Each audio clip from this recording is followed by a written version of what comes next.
Assalamu alaikum. Welcome back, guys, to another episode of our podcast, Deen Thoughts, with your two favorite hosts, Adam and Mira. And today's topic is going to be about Shaytan, or Satan, right? So we're going to talk about the issues that Satan brings to us, right? All the distractions and just like a couple of ayahs and ahadith here and there. And right for the start, I want to begin with a story.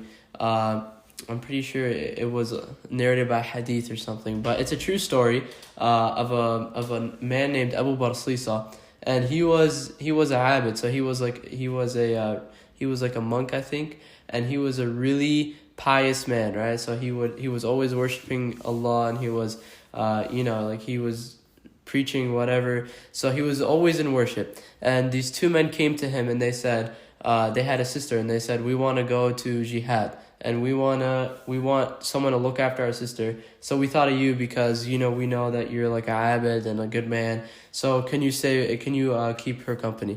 And he said, no, like astaghfirullah, like I cannot be with your sister because obviously that would be bad because like she's non-mahram, right? So he would be like, no, like I can't take care of your sister, like this is not okay. And they're like, okay, fine.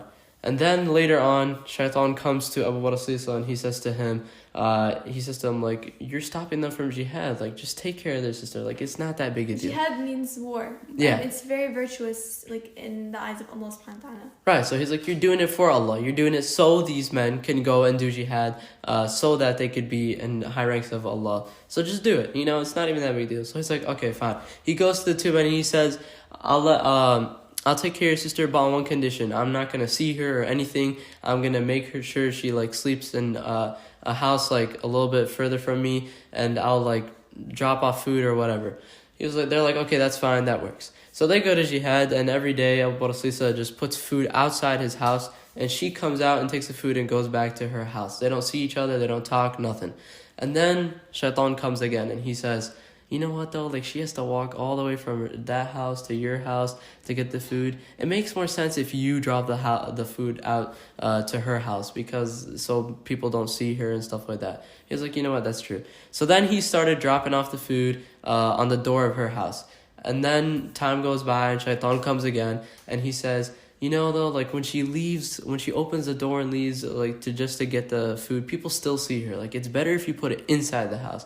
He's like, you know what, that's true. So then he started putting it inside the house. He started putting the food inside the house, getting closer and closer, right? Then more time passes. Shaitan comes again and he says, you know what though, like she's getting kind of lonely in there, like no social interaction. It's been, a lot of time. Like, maybe you should keep her a little bit of company. Talk to her a little bit. So he would talk to her outside the door. They would talk to each other outside. He would be outside her house. She'd be inside. And they'd talk to each other. Then more time passed. And Shaitan comes again. And he says, you're making a fool out of yourself talking outside the door. Just go in. It's not that big a deal. Just go inside and talk to her a little bit and then leave. All right. So then he started doing that. He would go inside. He'd talk to her. And then, and then more time passed. More waswasa from the shaitan, more whispers from him, and eventually he started touching her and he started hugging her, whatever, and they committed adultery, right? Which is zina, which is obviously a really big sin. So she had a baby boy, and then he was in a trap. Like he just did something bad, and he had a kid with someone he's not married to. So then shaitan comes again and he says, like, what do you think is going to happen when they come back and they see that you had a baby with her? Like, you have to fix this. He's like, yeah, but like, how do I fix it? Whatever. He's like, I have to kill the boy. So he murders the baby, the son. And then the shaitan comes again and he says, okay, but like she's not gonna keep her mouth shut. She's gonna tell them what happened when the brothers come back. The sister's gonna tell them everything. Like you have to kill her too. So it's like, you know what, that's true. So he kills the girl as well. So that's what, 2 murders. And where did we start off? And zina, which are both from the kaba'ir. They're from the really biggest big of major sins. Yeah. So where did we start off? And we're not even done with the story. But where did we start off? Pious man, worshipped Allah, He was like a scholar. Always worshipping Allah, feared Allah, that at first he wasn't even wanting to take her. Okay, and keep in mind this is a true story, guys. We're not making this up. Alright, so then the 2 boys come back from war, and they tell him, Abu Rasisa says, Inna lillahi wa inna ilayhi raji'un. Your sister fell really ill and she passed away. And they were like, okay, Abu Rasisa, obviously, Abid, he's really trustworthy. He's not going to lie. Which he just lied. And so he took him to like a fake grave. They made dua for her, whatever. And they're like, okay, they went to sleep. The next morning, they both woke up and they're like, you know what? One of the brothers said to him, I had a really weird dream. He's like, you know what? Me too. What was your dream? He said, I had a dream where our sister didn't actually fall ill, but she was murdered and she had a baby boy and he was also murdered. And he was like, I had that same dream. That's odd. So they went to the grave that they saw in the dream and they dug her up and they saw that there was the sister and the baby both dug up in that grave. So they went to Abu Bakr and they said, we know what you did. We know that you did this and you murdered our sister. We're taking you to the ruler and we're gonna have you executed for what you did. And look at that, you know, like he's in a situation, he's in a bad situation, and he's thinking to himself, like, how did I get myself into this mess? So they're taking him to the ruler, and he's thinking to himself, like, how can I get out of this mess? Like, I can't believe I'm in this. And then Shaitan appears to him in the form of a man. And he says to him, Abu Rasisa, do you know who I am? He says, I'm the one who put you in this mess. I am Shaitan. And he says, I can get you out of this mess. And he's like, what? What can you do for me? How can I get out of this mess? He said, all I need you to do is for you to prostrate to me, and I will get you out of this mess. He said, okay, anything. And he prostrated to Shaitan. And then he was like, okay, you know what? That's it. And then Shaitan just leaves. Obviously, Shaitan can't do anything for him. And then he later gets crucified. So what did he just commit? He just committed shirk. He became kafir from that, right? He's no longer Muslim. He's no longer, he just committed major shirk. That's like what? Allah doesn't even forgive that. So what do we get from the story? At the beginning, we saw Abu Rasisa was a pious man. He didn't even want to take her in. But Shaitan is not going to come and tell you, go commit adultery, do this right away.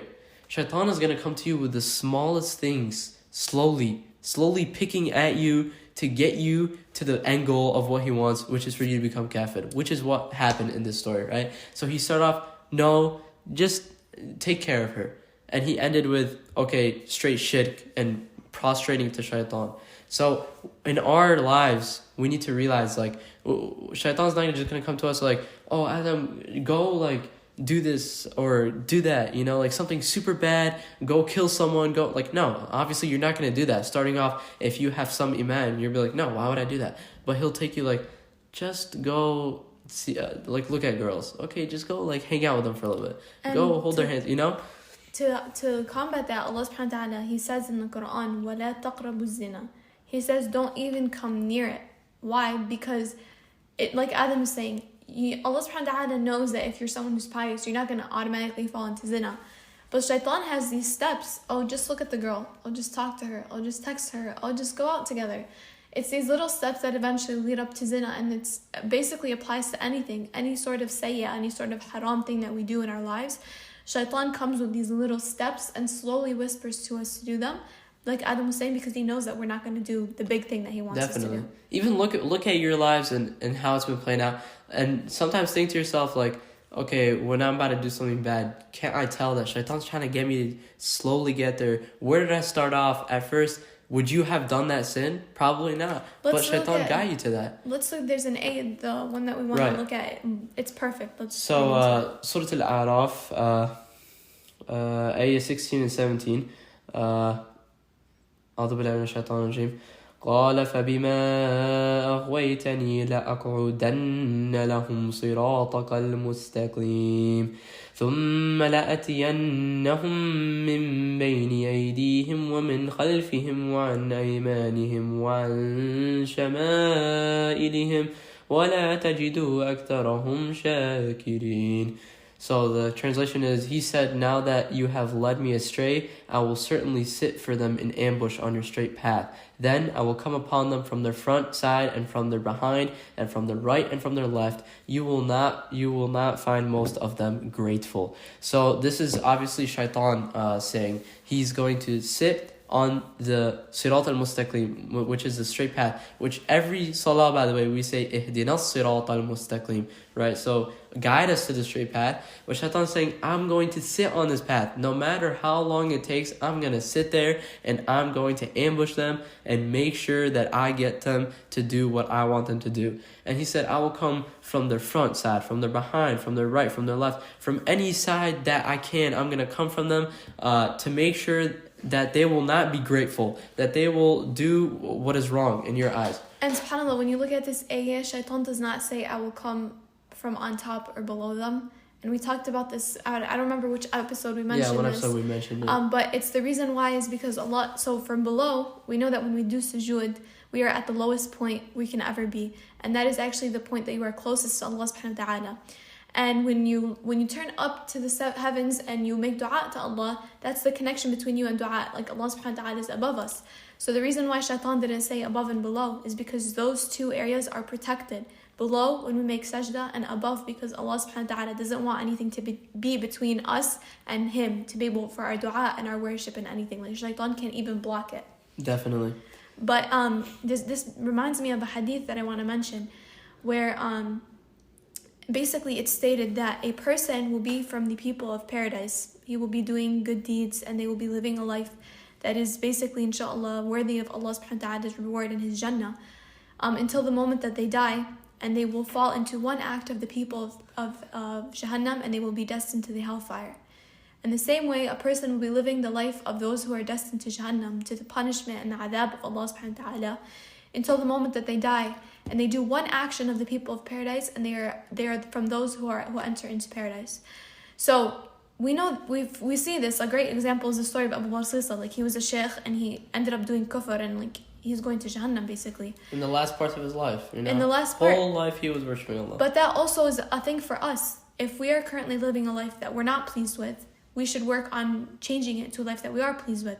And vice versa, if we are living a life where alhamdulillah Allah subhanahu wa ta'ala has guided us to the deen, it shouldn't be to a place that makes us arrogant or that we look down upon other people, because we have to understand that this is all guidance from Allah subhanahu wa ta'ala. Plus you will make dua that may Allah to keep you on the path of the righteous. It's the way that we die that matters the most. It's not the way that you lived your life, because even though you might have lived your life as a good person, you might die as a bad person. Right. And they generally say that the way that you lived your life is the way that you die, but there are special cases with people who that's not the case, like for example Abu Barsisa. Right. And then there's another ayah in Surah Al-A'raf that we want to mention, ayah 27. أعوذ بالله من الشيطان الرجيم. يا بني آدم لا يفتننكم الشيطان كما أخرج أبويكم من الجنة ينزع عنهما لباسهما ليريهما سوآتهما إنه يراكم هو وقبيله من حيث لا ترونهم إنا جعلنا الشياطين أولياء للذين لا يؤمنون.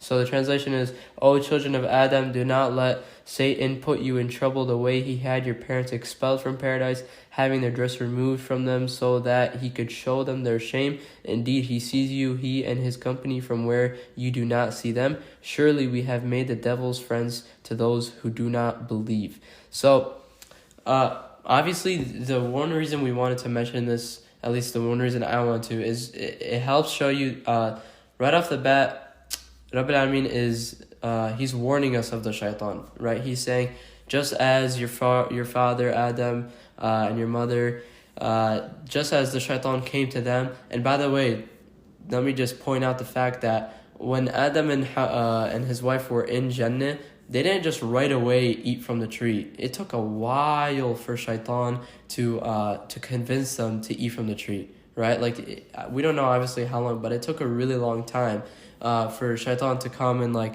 whisper here and there to get them to eat from the tree. It's also scary that he even got a nabi. Like, who are right. we if he got a prophet who literally like was in Jannah to fall out of Jannah? Like, right. What about us who we like, this world is filled with torture and like pain and Definitely. suffering. It helps to show like we're not perfect. Obviously we're gonna fall into these traps, but it's what we do to help what's the word? To stay firm. We have to ask Allah firm. subhanahu wa ta'ala to keep us guided, because without Allah subhanahu wa ta'ala's aid, we can fall into the footsteps of shaitan. And that's why it's important to make dua, to make tazkirah, like what's it called? It's called al-sabah, it's called al-masa. All of those, yeah. Right. Even like the ayah mentions that the shaitan is al-awliya, that he is like the most important kind of person basically for those who are not Muslimin or those who are kafirin. This concept where like in our lives, we're going to be a slave to something. You're either going to be a slave to Allah, in the sense that you're going to submit your whole life and your whole will to Him, to what Allah subhanahu wa ta'ala tells you, or you're going to be a slave to the money. You're going to live, your whole life is just going to be based on gaining wealth, or slave to like your wife, you're just going to be like literally a dog to her, or slave to shaitan. And we see that people who have sold their soul to the devil, we see that so often, by the way, now, like even like in like songs, like that like singers will say, like it's all over the media, they'll be like, oh, I sold my soul to the devil. There's even like that's actually shirk, and that's all like sihr and stuff, and that's a whole nother topic, but it's actually a thing. And kind of going back to what we were saying, I thought it was in the ayahs, but Allah subhanahu wa ta'ala says, لا تتبعوا خطوات الشيطان, don't even follow the footsteps of shaitan, because the minute shaitan gets a grasp on you, yani, it's a scary thing if shaitan actually he gets to you at one point. And it's mentioned so many times throughout the Quran. Allah warns us about shaitan, which helps put it how important it is to our lives and to our existence, right? Because Rabbi Amin knows, he created shaitan, right? So he knows what shaitan's going to do for us. So he always warns us, tells us, no, like make sure, don't follow khutuwat shaitan, do not engage, do not indulge in what they tell you or stuff like that. So it's important to always make sure that we're firm, like we said from before. And then I want to talk about, like we're talking about shaitan and everything, but also it's important to understand that on the day of judgment, Allah subhanahu wa ta'ala is going to hold us accountable for all of our actions. So the good, the bad, and everything in between. But on the day of judgment, there's actually, it's a scenario that's painted in the Quran where basically those who committed sins, they will tell Allah subhanahu wa ta'ala that it was basically shaitan who had whispered and told them to do it. And so Allah subhanahu wa ta'ala will bring forward shaitan, and shaitan will testify against himself, and he will actually turn to those who he whispered to, and he will tell them, I didn't force you to do it, I just simply told you and you listened. So this is, I think, a reality that a lot of people don't understand and don't know, essentially, that even though shaitan tells you to do something, he's not forcing you. We still have this nafs, we still have this free will that Allah subhanahu wa ta'ala has given us to choose to hear him or to disobey what the shaitan tells us. And it is hard because the shaitan really knows what he's doing. Allah subhanahu wa ta'ala has given him that power to be able to know us and to understand what we're thinking and like our wants and desires. It's not power, but to a limit, because Allah subhanahu wa ta'ala, he says in the Quran, إِنَّ كَيْدَ الشَّيْطَانِ كَانَ ضَعِيفًا, that the plotting and the planning of shaitan, it's weak. So no matter how strong we think it might be, it's still really weak. Like shaitan doesn't have full influence over you. And I want to transition into Surah An-Nas, because Allah subhanahu wa ta'ala perfectly explains this in Surah An-Nas. So he says, Allah subhanahu wa ta'ala says, قُلْ أَعُوذُ بِرَبِّ النَّاسِ مَلِكِ النَّاسِ إِلَهِ النَّاسِ مِنْ شَرِّ الْوَسْوَاسِ الْخَنَّاسِ الَّذِي يُوَسْوِسُ فِي صُدُورِ النَّاسِ مِنَ الْجِنَّةِ وَالنَّاسِ. So those last three ayahs are what I really want to focus, where Allah subhanahu wa ta'ala says, مِنْ شَرِّ الْوَسْوَاسِ الْخَنَّاسِ الَّذِي يُوَسْوِسُ فِي صُدُورِ النَّاسِ. Allah subhanahu wa ta'ala, he's talking about these evil whisperings of shaitan that are whispered into the chests of the humans. So why did Allah subhanahu wa ta'ala say chests and not qulub? Why did he say sudur and not qulub? So they say that it's kind of like, imagine it like this. If you're in a room and you're like maybe like a hotel room and you have a balcony, and if you close the door to your balcony, let's say for example that there is someone outside on the balcony, they might try to talk to you and they might try to like hold a conversation with you, but unless you let them into the room, you choose to let them in or not, you still have that door closed. You have the authority. They're on the outside. That's the same concept. Allah subhanahu wa ta'ala says sudur and not qulub, because our heart is essentially what drives us towards doing actions, what drives us towards doing good and bad. Allah, the Rasul sallallahu alaihi wasallam, he says at-taqwa hahuna, and he pointed to his heart that this is where taqwa is. And essentially Allah subhanahu wa ta'ala rewards those who have taqwa. That's a characteristic to enter into Jannah, that you fear Allah and you stay away from what he prohibited. There's also another hadith where the Rasul sallallahu alaihi wasallam, he says that in the body there's a morsel of flesh. إِذَا صَلَحَتْ صَلَحَ الْجَسَدُ كُلُّ. If it is pure, then the whole body is pure. وَإِذَا فَسَدَتْ فَسَدَ الْجَسَدُ كُلُّ. And if it is impure, then the whole body is impure. أَلَا وَهِيَ الْقَلْبِ. Verily it is the heart. So Allah subhanahu wa ta'ala he's literally telling us, Shaitan doesn't have control over your hearts. He has control over your chests. He's on the balcony and you're in the room. You choose to open the door. You choose to let him in and to let him influence your life. And that's what Allah subhanahu wa ta'ala, he's telling us, and he's kind of giving us, he's showing us to give us strength that no matter how strong or how apparent the influences of shaitan might be in the world that we live in today, we still have power because we're mu'mineen. And we have this power to fight what shaitan is trying to tell us to do. And I want to mention this one hadith where it shows us a conversation between Allah subhanahu wa ta'ala and Iblis, where Iblis, he basically says to Allah subhanahu wa ta'ala, by your glory, O Lord, I will keep trying to misguide your slaves so long as their souls are in their bodies. Then Allah subhanahu wa ta'ala, he replies back to Iblis and he says, by my glory and majesty, I will continue to forgive them so long as they ask for my forgiveness. So shaitan here, he is swearing by Allah subhanahu wa ta'ala, his izzah, his jalal, his power and his might, that he's going to mislead us. And Allah subhanahu wa ta'ala, he then swears back by his izzah and his jalal. So the same thing that shaitan swore by, that he will continue to forgive us as long as we seek forgiveness. And essentially, shaitan wants us to fall into his traps. He wants us to fall into his khutuwat, to attain Jahannam, because he wants, people to go into Jahannam with him. And we know that all the slaves of Allah subhanahu wa ta'ala, we're all khata, we all make mistakes.